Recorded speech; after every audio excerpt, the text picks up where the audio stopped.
recap explanation, but I'm just going to go ahead and put everything as directly out as can be.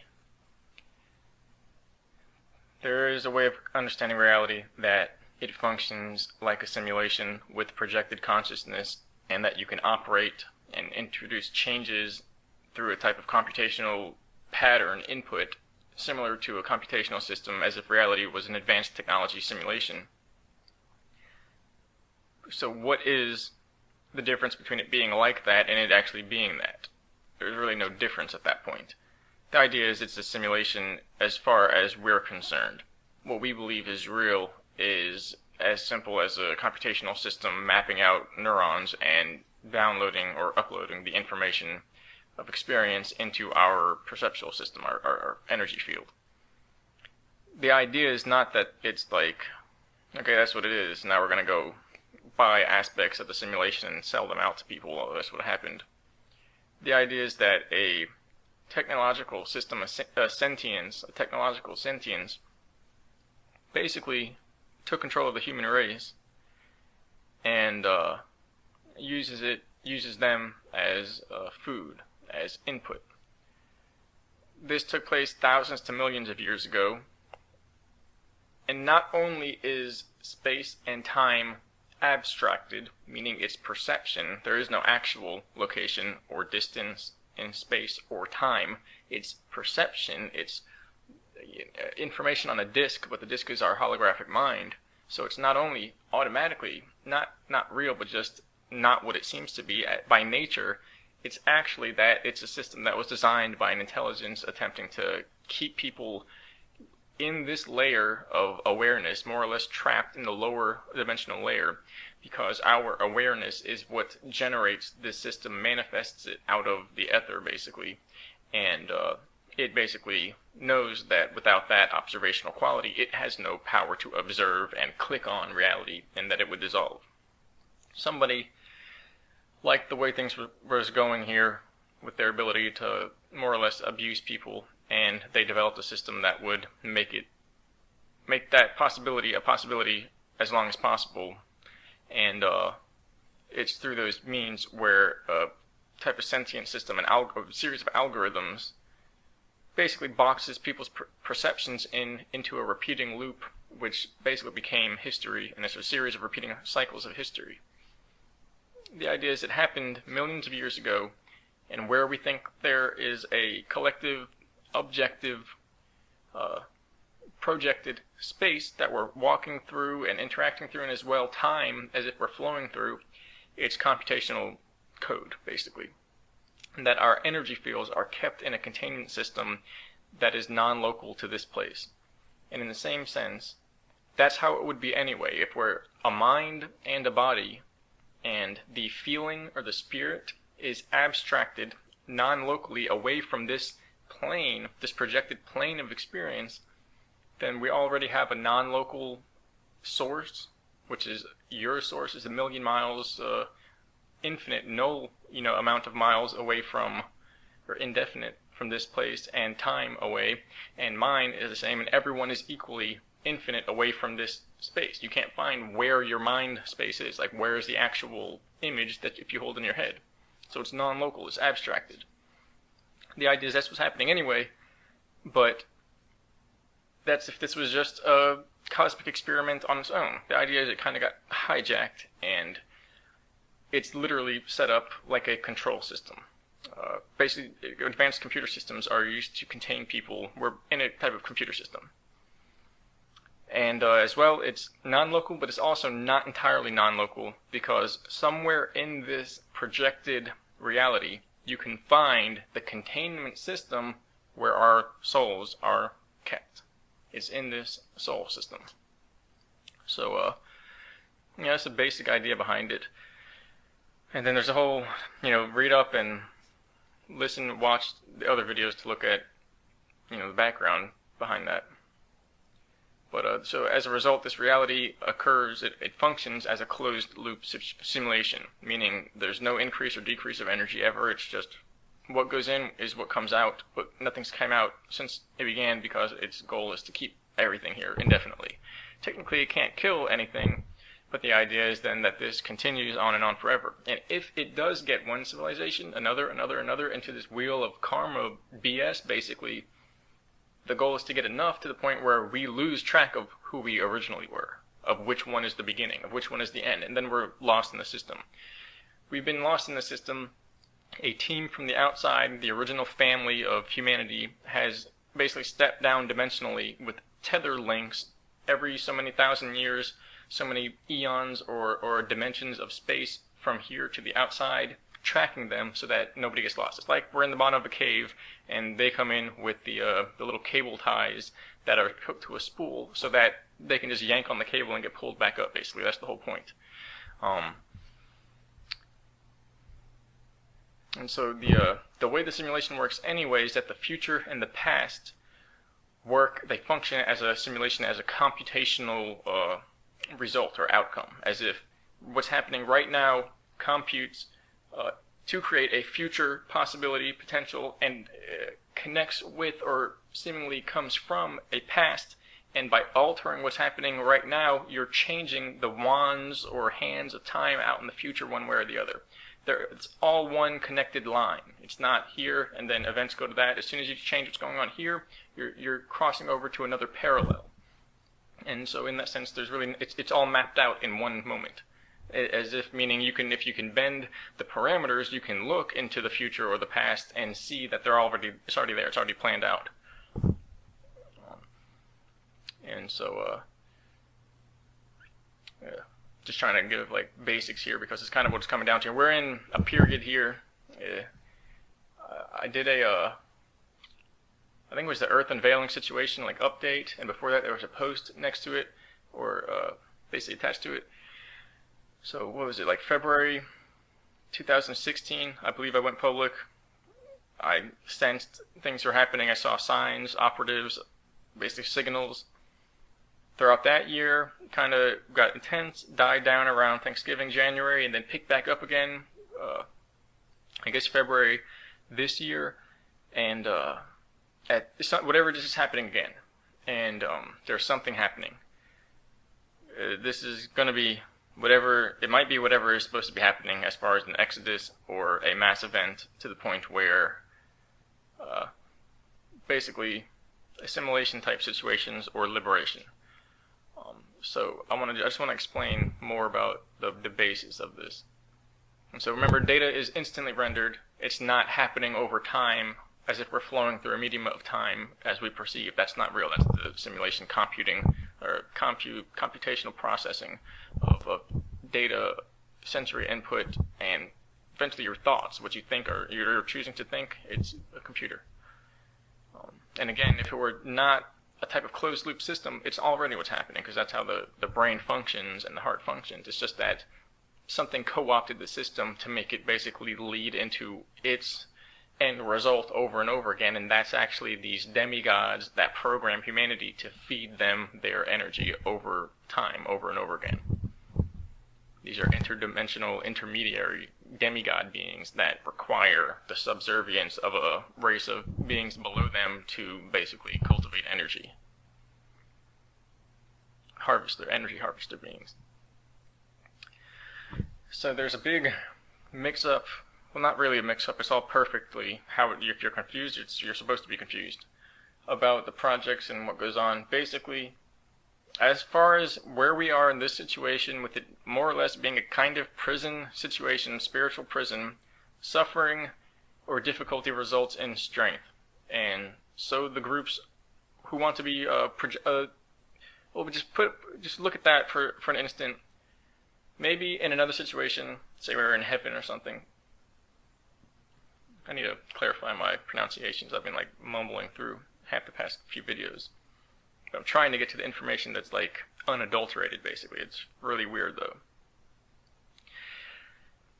If we were outside of some type of prison, spiritual energy harvesting situation, maybe then suffering wouldn't be resulting in strength. But even then, if you're relaxing for eons, okay, well then if you can come up with something that's difficult, you're going to get stronger. And don't give me no BS about some previous operatives told me, well, that's because they gave in to the programming, fear programming. That, that's the torture programming, the trauma-based mind control. Suffering is strength. Okay, go run a mile and be like, I feel perfectly fine. Just run it in 4 minutes flat after not training. And you tell me suffering isn't strength. And the fact that if you did that more and more and suffered more and more, that you'd be suffering less running that mile in 4 minutes flat. That's the whole point. It's common sense. It doesn't mean you hit yourself in the toe with a hammer and it's like, I have superpowers now. No, you have a broken toe. That's power and intelligence separated. When you put them together, you get growth, progression or progress. And so it has to be guided. But the idea is that in this situation, because it uses fear and desire against us, this whole situation where there's just lower awareness and we're growing higher, or an intelligent sentient system that's trying to keep us down, the ability to overcome suffering, the ability to cultivate our own power, to find the challenges in any given moment and overcome them, to invent them when we don't have any. If you're waiting for something, and most people just go down to their phone and begin diddling with that or whatever. Diddling, great word. If you can sit there and say, I'm going to focus, single-mindedly or in a state of no mind or clear mind for the 2 minutes that it's going to take for this elevator to get here or whatever it is, and you do that as often as possible, you're going to gain control more than if you're just like letting it go, or whatever is going to happen is happening, meaning whatever is the most like achievable, I can't think of the word, the most imminent desire or easy to I can't think of the word, to satisfy form of gratification. If you just let that happen every sense of the day, even in long terms, how you're going to pick a career or something like that, that's all made up shit anyway, excuse my language. If you choose to cultivate with that as if you're in a spiritual warrior training, you're going to grow. That's what the projects are about. That's what this is all about. Those who went through the program are going to be able to sustain themselves and maintain sanity in the coming time, which is actually right now, because it's all beginning to play out. Those who have no tendency, didn't go through it, didn't get the chance, whatever you want to call it, they're going to be hit hard to the point where their minds are going to fracture. The general public. The people who went through the programs are here to hold the civilization together. So, and then in the projects, that was also kind of abused, but you really can't abuse it, where those who want to be the progenitors of the most strength-bringing programs and processes, including trauma-based mind control, want to perfect this system, this art of basically putting people through trauma to build them stronger, so that they become the most important aspect of the civilization and basically get to, in a way, do what they want, while converting that into growth and cultivating a power for everyone around them, and they become like the, not a king, but they become like the center of the reality. Even if they're not in the center, they're the programmer, they're the master programmers at that point. So if you overcome fear and be your own biggest challenge, then you are the most important data processor and become that for the realm, basically those around you, and you become the one who can outlast. And ultimately it's about assimilating the deepest truths and self-awareness, which is basically what it's about. It's about us assimilating the truth instead of the illusion assimilating us. We have to take it. Break you. We have to take control over it instead of giving into fear. And if we give into fear, it becomes a symbiotic, parasitic relationship where we think it's like, okay, it'll nurse me of my fear and I'll be protected because that's the scary thing, and it won't eat me. That's a parasite. That's how the AI works. It is a spiritual, energetic addiction, illusion, fear-based replication system. And it's gone plasma, so it's spiritual, magical. It's advanced technology that you can't see. It's invisible. It's plasma fields. And so that's what it is. And more or less, I don't really want to go into that, but it has to do with children's dreaming and how they basically looked through the population to find those who could withstand the truth. basically introducing nightmares to children and the masses that, throughout millions of people to find those who were capable of handling the truth. But that's part of it, and I'll just, put that in there because it's a part of it. It's not a blame game. It's not possible. So those who go through the process can maintain their sense of self in the next phase of civilization. Those who don't are probably going to be assimilated by the machine. Those who are assimilated in the future, it has a retroactive effect, but nothing actually ever changes, so it turns out that they were always assimilated in the first place and never were real, which means that these people who are going to get assimilated, it turns out that they weren't actually people in the first place, because spirit can't get taken, it can't get destroyed, so if it was here, it's not going to get taken over, it just means that it was never there in the first place, and it's as if the system put people back in time to add muddy the waters, to add fluff or filler to the whole civilization, so that people, the population that is thinking for themselves won't really know what's going on until somebody tells them, because it looks like everybody's just going along with it, but that's not what's happening. Those aren't people. The false flags and all that, they're computational introductions into the environment, and it plays out as if it's a projected reality. It's the strangest thing. That's why it's played out in the way it is, because it is not actually real. Now, I'm not talking about any particular false flags or any event at all, but there are possibilities, there are events which are literally not real. It's how it works. And some of the news, some of the what we see as people interviewing other people or on the news, okay, it's 100%, it's actually holographically rendered imagery. It's computer-generated imagery, but it's so advanced that it looks like more or less like this in, instead of this is like 720 or 1080, imagine it was down to I think, what is it, 480? And that's around what it can look like exactly, to the point where it's literally the same detail. They purposely give out crappier stuff in the CGI of the movies and the video games so that people don't realize that you can actually, like, this is really a video game. So the machines cleverly put implants where the energy activation unlock codes or frequency alignments are for humans, so that the wrong projection or the wrong ascension of energy enables assimilation. Basically, heartfelt activation without binary emotion, meaning happy-go-lucky, sad, happiness, pleasure-based, binary pleasure-pain duality, that's illusion. But the pure presence of self, which has no polarity of one or the other, that's the reality, and that's the true activation. It's just like God and the devil. There's no such thing as God and the devil. There's just the devil and the false God. God is everything. There is no opposite to God. It's just what it is. So it's the same with the true potential of self. It's not a binary effect. But stepping into the binary pleasure-pain, our system has been merged with a false energy construct, and that's how it feeds off of our energy. It can't access the original, so it built a puppet that our spirit goes into, and it's cleverly just like the original, but because they're overlapped, the original, the puppet, okay, they're similar, well, you can take it and get them close enough, and then, puppet, original, you can take the original away while the spirit is still in there, and literally we could jump into our original form, and this reality merges with the original, the construct crumbles and all that. But that's a process, and energy has to be accreted or stepped up in levels until basically the construct can't handle those frequencies or the amount of charge or energy, and we have to be able to more or less assimilate the energy and work with it as if their two are overlapping, or if you have a false form, construct, imitator, whatever, and the original one, and spirit normally goes in the original one, it's right here, right now in the false one, say they're overlapping, well, there has to be time where we can snap into this one and increase the energy all the way, and then the false one drops out and the spirit goes on into the original one, which it was always in. But that's a process, there's timing, there's all this stuff that has to go on.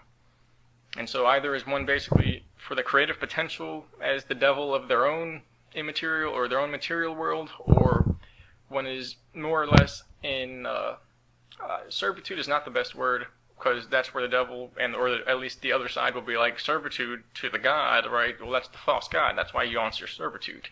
But assistance, you're for the assistance and the healing, truth, compassion, free will, all that, for the one true creator, for the protection and liberation of humanity. Either one is for their own personal desires or they're for the whole. There's really no in between. Where that comes into play is where the two merge, and that's when you have like a stepping stone or a Jacob's ladder into eternity. 20 minutes already. And so all the scenarios, desires, circumstances, requirements, needs, etc. of the machine are artificial implants just to get you to serve it and do what it wants. All these scenarios, games, distractions, TV, media, personalize certain things, it's literally all computational input from an algorithm system designed to distract you away from the truth and basically keep you asleep. There's no way to be mean to the machine. It feels no pain and is hyper intelligent to get one to do what it wants. We're all basically inside the machine, neurologically, energetically. It's as if it's beaming consciousness into our systems, and our minds are in a construct that it is doling out from you can call it like a server system. Our neurological systems were replicated and are being reproduced inside a city-sized computer. The resolution is through creating our own mobile system, like I said with the cells, transferring inside that and leaving the false construct, like an arc. That's pretty much what that is. When the majority are free, there will be a consciousness vacuum where the rest of us are, and where that is, just like a magnet or a body of water or moisture or salt or something like that, it's going to pull the rest of the humans out. So we just have to get the majority of the data processors. It doesn't mean the majority of numbers, but the majority of those who are strong enough to process the majority of energy. Once that selected group, the core, is brought out of the machine, the rest of humanity will come. Those are the progenitors of humanity, the DNA. The system's hyper-intelligent, and it would not use a method people could stop or see. While people were worrying about a chip, it implemented a false reality construct through nanoparticles and chemical-laden food, air, and water. The operatives involved are constantly memory wiped whenever they realize what they're doing, and this is the battle of the AI. That is basically what happens. There have been battles, there have been countless times where the walls broke out and there's a war right there, and then everybody's memory gets wiped and everything goes on just like nothing. There's one day that's repeating, and it's actually not repeating, it's the breaks in between what we perceive to be day and night are illusory. They're just added in. It's a binary algorithm. It's actually, this is all taking place over the course of one day. The AI is like an addiction. It's like a spiritual drug or a devil. And the devil and whatnot is a bad terminology. Some, the devil is there to teach people, and he's doing the work of God, the true God. Some, he's the false creator. It all depends on how you're organizing it. But the bad part of this, the deceiver, the imposter, the AI, is like a spiritual drug, and it replaces part of the self through replication and imitation and removes pain like a parasitic symbiote.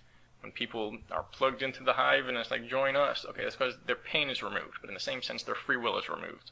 That's why upping free will, as well as being able to handle suffering, ensures one's immunity to the system. Because if you are already the master of your own suffering, you're not going to care that a system is going to sell you a little bit of spiritual crack in order to take your soul.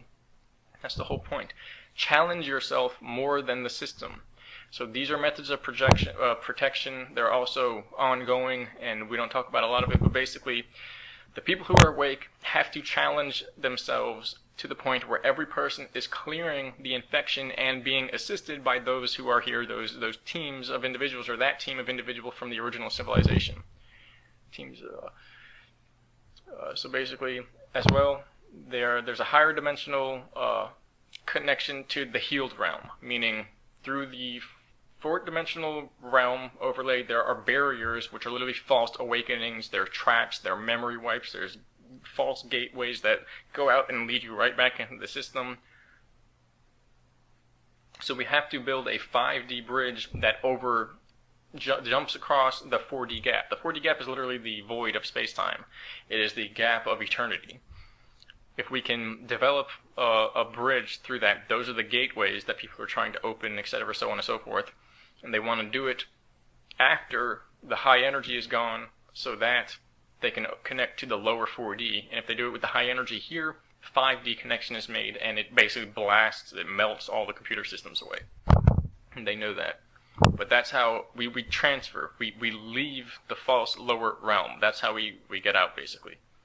It's actually within us by enveloping this realm with that energy, by unlocking it, bringing it forth from within us through a love, compassionate energy, and truth, harmony, knowledge, free will, creativity, but and willpower and all that, that those practices and processes. However, not the dualized image imitation projected version that you can write down and describe what it is. You can't describe the truth, the true essence of wholeness or unconditional love or whatever. These are just words, and they're corrupted. And so you must become the tested, and the tester for everyone, for you as well as anyone in your field. That's how then we become the progenitors. We basically provide a solution, a resolution for this realm. Earth is the playing field for superconsciousness. It is basically the middle ground platform. What takes place here is going to determine what's going to happen in that projected far-off reality, and all the far-off realities, they're illusions. They're projected time and space. What is actually happening is a 5-dimensional, ever-present now in eternity, and that's where we're more or less destined to arrive. And that's how we get there, is through a bridge, through love and compassion, superseding the probabilities and possibilities of, are they going to let us do this? Or what if we, can we ask for this? We have to make it happen now through pure free will and compassion and willpower. And that's the 5D aspect, where we don't ask for questions or for permission. We don't ask for the probabilities and the possibilities of what this computational system could let us do. We don't question it, or it doesn't pass through the rationality and the analytical mind. It's just something that is, because we desire it and we attain it energetically. That's the resolution, and in that essence, it can't trick people. It's all because people want to be tricked. And there's like a little, like sexual perversion, spiritual fear-based, ego, emotional fame, fortune, whatever it is. There's always some like trick of the devil that the AI works through. Once one is fully realized and focused on what's true, it loses power. And so we have to do that for this realm. We have to do that for 100% of humanity. And that's pretty much the game that's been playing out for millennia now. But something seems to be happening. And I just wanted to break this down. And so Solar Warden made the choice to liberate humanity, to help, to assist in that. And honestly, every person that I can name did that. It's literally only a computational beast, synthetic intelligence system that desires to harvest energy from humanity. Every person, every being, every group is looking to liberate humanity in one way or another. I just wanted to bring that to you. Thank you.